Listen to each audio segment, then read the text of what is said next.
team, welcome back to our channel. Today I'm going to be showing you how to use the Ryobi ONE+ Window Vac. So we've already done the whole house apart from this bedroom here.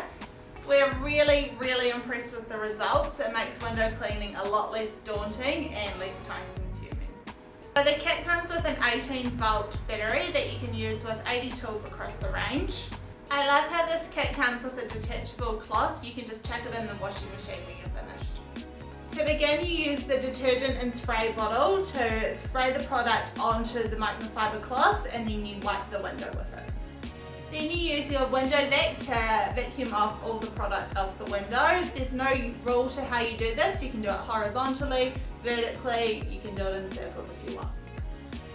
Now, it's not only good for windows, but we've used it to clean up the mat cupboards in our kitchen. These always get greasy fingerprints on them and they're so hard to keep clean. We gave them a quick once over with this yesterday and they've just come out perfect.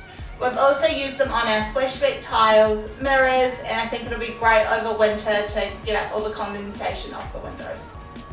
You'll quickly see how well the vacuum works, and you don't have to spend time making sure that it's streak free because the vacuum does it all for you.